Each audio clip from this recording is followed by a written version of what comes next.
when you go out there, it doesn't matter if you're fishing a small river or a big river. It doesn't matter.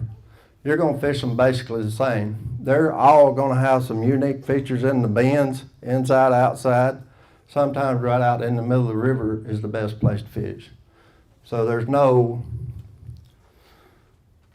probably no best place to fish, because the fish move in and out. They'll move shallow, they'll move deep, they'll move to the middle of the river, they'll move to the other side of the river.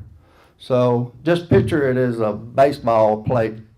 Just think of it as you as a pitcher pitching a baseball. Where do they pitch?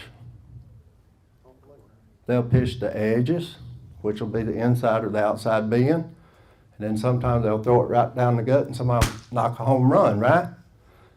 Think of your fishing.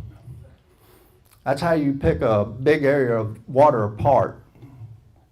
Fish the outside edge, first drop off, first big drop where it makes that U-turn, fish that edge. Come out 30, 40 yards, move over 30, 40 yards, and then get to the other edge. You kind of fish that just like a pitcher will fish a baseball plate, right?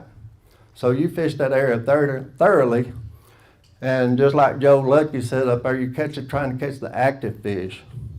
Okay, let's say I fished the outside bend and I've caught 4 or 5 fish and they quit biting. I move over to the other side and I'm marking fish, but I'm not catching any. No big deal, right? Go down the river, fish another hole. You may come back 2 hours later and those fish be active on that side of the river and they're biting for you. So just because you see them on that depth finder doesn't mean they're ready to eat, right? And they're in the mood to eat. So you may have to come back a couple hours later to that spot. One thing that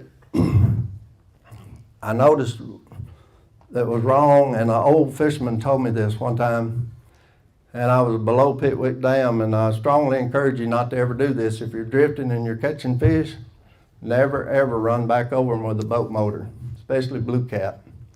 70 feet of water, I've seen them lock up and just quit biting for 2 hours. Anybody had that experience? Yep. Okay, so I drift to an area, drop off 70 feet, catch a 48 pounder. There are 3 or 4 boats right there and they all pile in, run right across the top of them with a 10, 15 horse motor. Ying, ying, ying, ying. Guess what? I made 2 or 3 more drifts. They made 2 or 3 drifts and they said, what happened to them? I said, I don't know. I just went on down the river, fished another hole. I came back, started catching some big fish again. Fish was still sitting there. I could see them on my depth finder. But a blue cat doesn't tolerate a lot of commotion and noise running right over top of his house. Be like me coming to your house, sir, getting on my 4-wheeler and cutting squirrelies and donuts in your wife's living room. She wouldn't like that either, right? Blue cat's the same way. Channel cat, a little different. And the only way I know how to tell you this and describe it to you is I used to fish trot lines. On a night when we had electrical storms like we had last night, we would load up on channel cat and we might have 1 or 2 blues out of the whole bunch. So again, that's how and why I believe blue cats don't like a lot of commotion, because I've seen it with the weather systems coming through. Okay, so always go around your drifting area, get on the front end of it, make your drift through with your trolling motor, come out, go around, and you'll catch fish till the fish get tired of biting in that area. Then move on down the river. But if you run back across them with that big motor, they will quit pretty quick, especially blue cat. Channel will tolerate a little more than a blue, but he'll eventually quit biting in shallow water.